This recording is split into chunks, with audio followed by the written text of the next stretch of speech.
Hey, what's going on, everybody? It's Jay, and what you're looking at are the numbers for Marble Reef. So this is the Apex Fusion dashboard, and I will just scroll down real quick so you can kind of see what I've got going on. All right, so this is what I got going on, and I'm going to get into explaining everything. But there are two main websites that I use to purchase something like this. It would be either Marine Depot or Bulk Resupply. Now, there's a lot of great websites out there, I'm sure, but these two, I know for a fact I will get great customer service. I'll get the product that I ordered. If I have any issues, they'll take care of it, and the shipping is fairly quick. So, Marine Depot or Bulk Resupply. Now, quick disclaimer, this is not necessary. It's not necessary at all. I'm not making a video saying you need this or you're going to be a failure at the reefing hobby. That's not the case. I like it because I'm a numbers person. I like looking at numbers and adjusting my stuff based on looking at those numbers. So whether it's dosing or whether it's water changes or whether it's increasing pump flow or whatever it is, I like to have complete control over it, and when you want to have complete control over stuff like that, it usually costs you more money. So yes, can you go out and buy a $20 aquarium from PetSmart and a canister filter and a cheap LED light and get a system going? Absolutely. I've seen some phenomenal systems online like that, but for me, I like to have the control. So if you're into that, this video is for you. Or if you're interested in it, let me go over some stuff, okay? So what I'm looking at right now is the Neptune Apex Aquarium controller. This is the controlling unit that I have on my system right now. It comes with your temperature probe, your ORP probe, your pH probe, and your salinity probe. So that's why I purchased this one, because it was an all-in-one system. You can go with this one, the EL, and you're going to get just a couple probes on there. It's the temperature and I believe the salinity probe, and that's fine. And you can always add this stuff later. But what's cool about it is you'll get the Aquabus, what they call Aquabus ports. They're basically USB ports to connect any and all kinds of equipment that you'd like to connect. So don't forget that you only have a certain amount of ports in each one.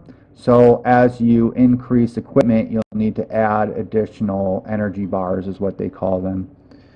Now, here's some pricing. You've got 800, 500. You can get all in once, or some systems that have some additional things added to it. Some of these big kits are cool. They come with dose systems and wave pumps and the Trident tester and all that.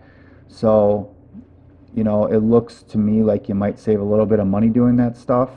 Now, if you want to purchase something like this, I suggest waiting 2 times a year. They do sales, I believe 10%, and that's a pretty significant amount of money because some of this equipment can cost quite a few bucks. So I know around Black Friday, I believe I remember them doing that, and just several weeks ago, out of the blue, they did it.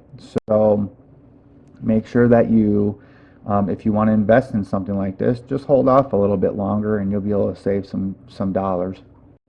Now, some of the equipment that you'll see on my controller that I'm running is I'm starting off with the Apex system, the full system with all the probes. I've got the dose system where I'm dosing calcium and alkalinity. I've got the probe rack or probe holder that I'm using. I've got the Apex par, light par that I'm using. I've got the Core 20 that I've got as my return pump right now. I did purchase, and I'll tell you why later, this double junction lab grade pH probe, because my system came with a single. So The doubles are supposedly more accurate, but I'll get into that a little bit later. I've got 2 of the wave pumps that I use. I've got the breakout system, and that's to turn on lights or to turn off the protein skimmer when needed. I've got the fluid monitoring kit because I've got the 1-inch flow monitor. And I've got one more Neptune energy bar that I had to add to get the additional Aquabus ports because I added some of that flow monitor kit and that kind of stuff. So that's the equipment that I have as far as Apex, and you saw some pricing. I definitely suggest going to this website if you want to check some stuff out. What I really like is kind of browsing the aquariums from time to time, and you can go like off your gallons and all that stuff. So I run this one. It's the Red Sea Reefer 525 XL. And they just have a lot of really nice, cool tanks here. Just remember, if you get into some of this stuff, they're not going to be all-in-ones. You might have to do some plumbing and buy additional, buy a sump for underneath, like some of these Nuvo external overflows. They don't have built-in sumps into the back of the tank. Some do, some don't. So with this, you'll have to purchase, on top of this price, you'll have to purchase additional pumps. I've read a lot and saw a lot of the water box systems, especially the peninsulas, and they do sales on these pretty often. And actually, I suggest, again, just like I did the Neptune, if you're thinking about getting into the hobby and you want to do an all-in-one system, I would 100% wait until they have sales, because they have sales on these all the time. And you can get a beautiful tank shipped right to your house, some of it free shipping, and you're going to get an amazing deal on it if you just wait for the sales. So there's all kinds of cool things, all different size tanks. It's an awesome website. BRS is pretty much the same also. They do a good job. So let me get you over to my Apex. I'm going to go over a couple things somewhat quickly, and then I'll put out another video later this week on some of the additional stuff as far as why I'm dosing certain ways, why some of my numbers and some of my programming. I just trying to fit it into this video right now. It'll end up being too long of a video. So my salt, I'm running at 34.5, and you can click onto that and you can look at your numbers coming across. You can go all, you can go for 1 day, you can go for the last hour.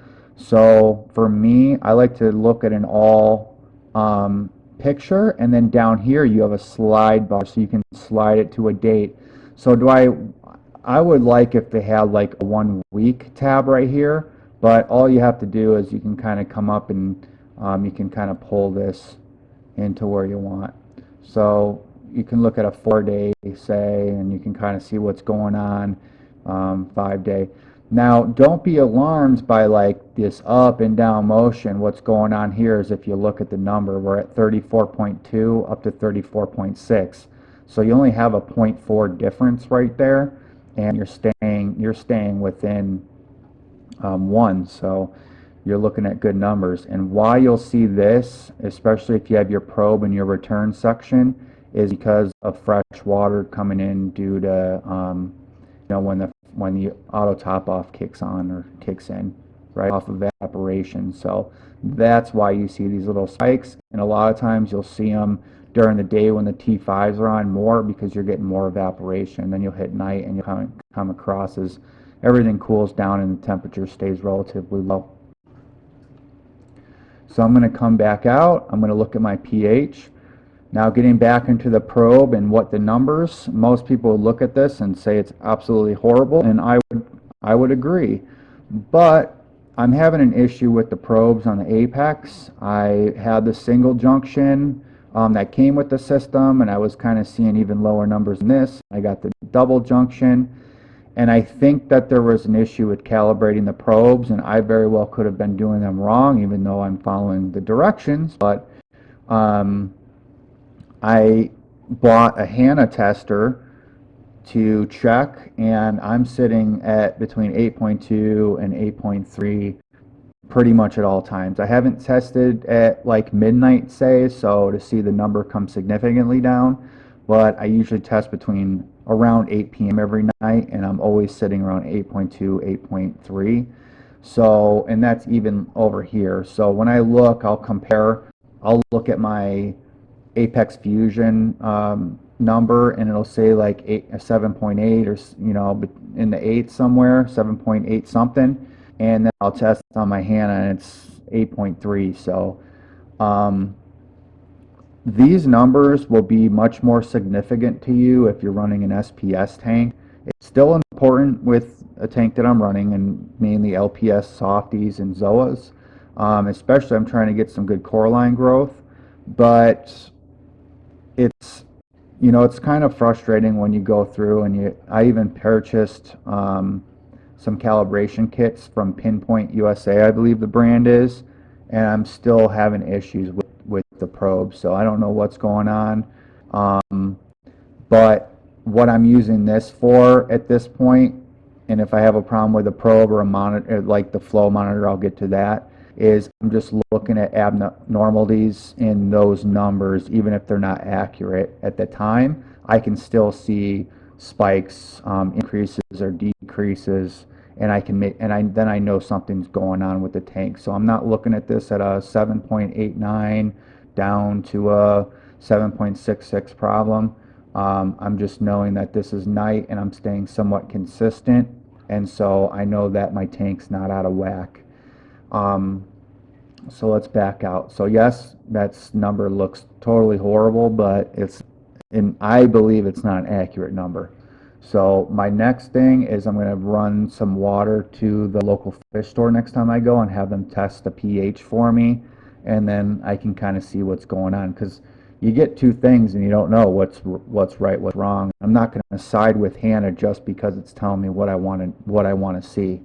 Um, if I was to even average those two out, I'm sitting at 8.1, so I feel fairly confident that I'm in the eights at all times.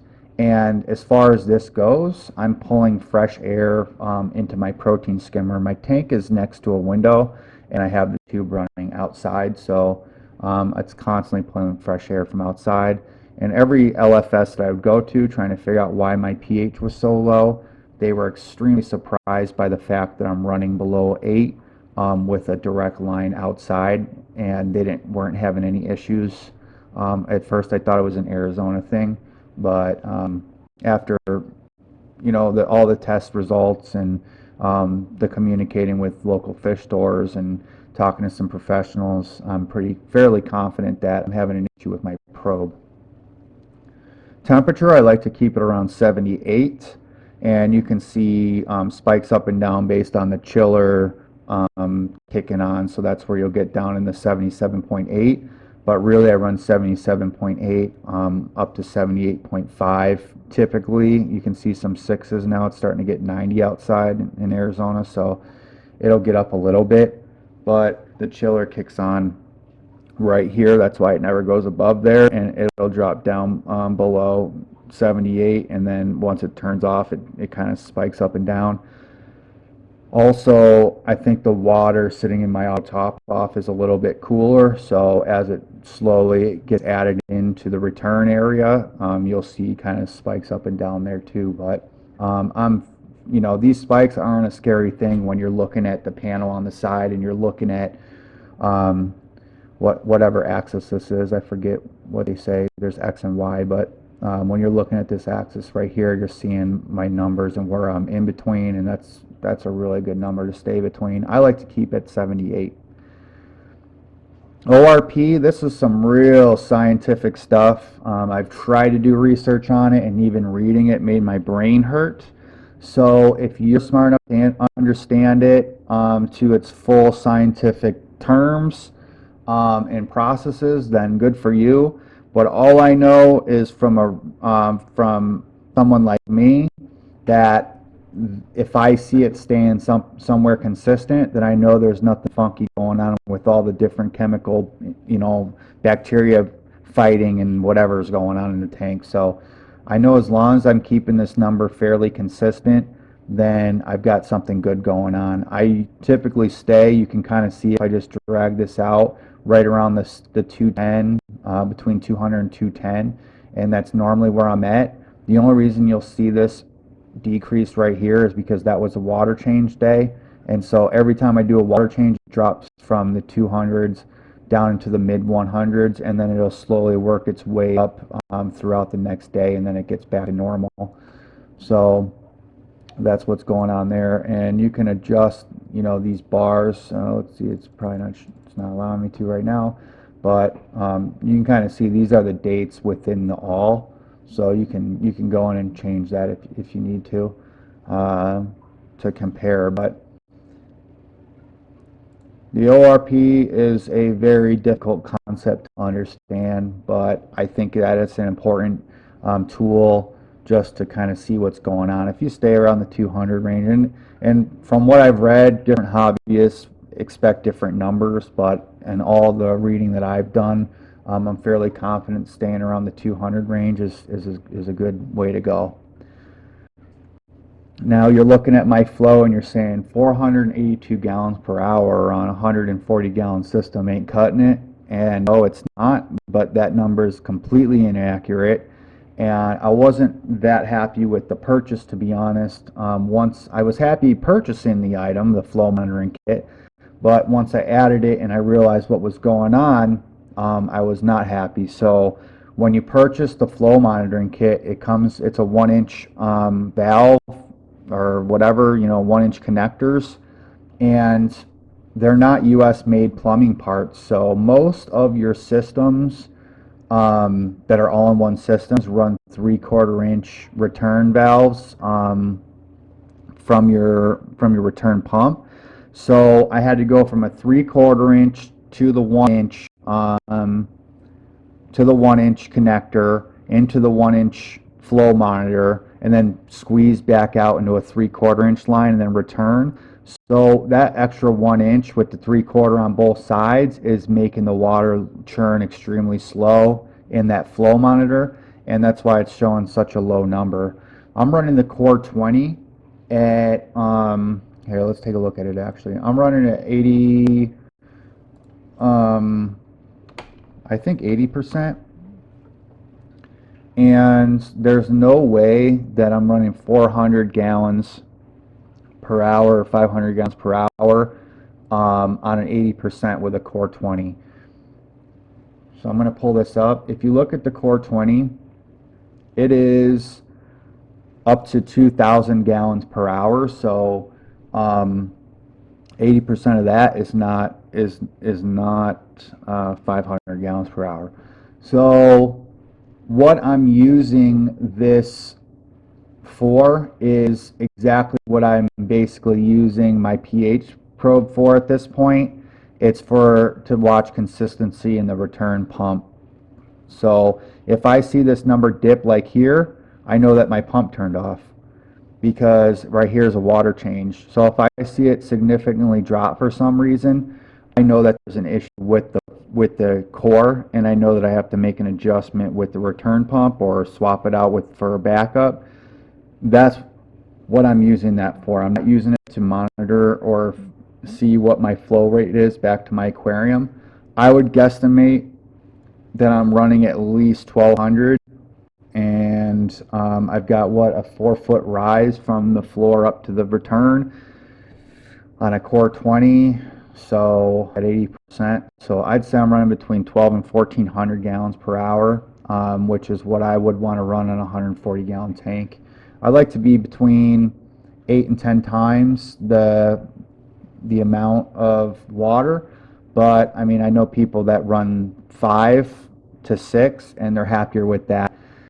More isn't always better in this case, because you want to have your water sit in your sump for a decent amount of time so your protein skimmer can pull out stuff in the water columns, so your filter socks can collect material, so your heaters have more time to heat, so you have more filtration when you can run water through a little bit slower.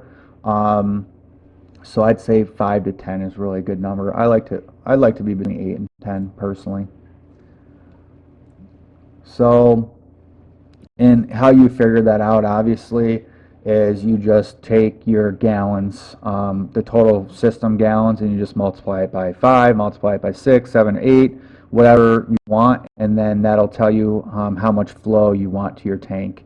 So I also just monitor the amount of water that's coming through my filter socks, so you can see the overflow, you can see the water coming up and going through the filter socks, and you'll be able to tell where you're at. It's definitely more than I had on my old return pump. My old return pump was a 1,400 gallon per hour pump. I pretty much ran it at 100%. And so I know I was getting at least 1,000 gallons per hour, and this pump is flowing faster than the other one. You can just look at it and see that. So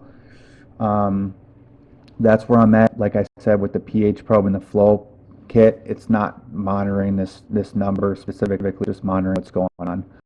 And my PAR light, so I kicked up, and you can see this is where my T5's gone every day. So this will be my HT primes ramping up till noon, and they pop up, the T5's kick on, and you run about 2 for the rest of the day until nighttime when it kicks off, and I back on my bars from my HT prime. So I can pull it in. The cool thing is you can pull it in, so you can kind of glance at a couple days. And I wanted to increase the light schedule, so about 2 weeks ago I moved on the back end of the light schedule. I added another half hour, and just to let the thing kind of settle in, so I don't get an algae bloom or anything like that.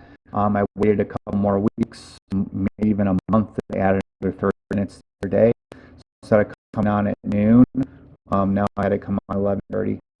My T5. So I think I'm going from 11:30. It's going to turn off now at 1800. So that's 6 p.m.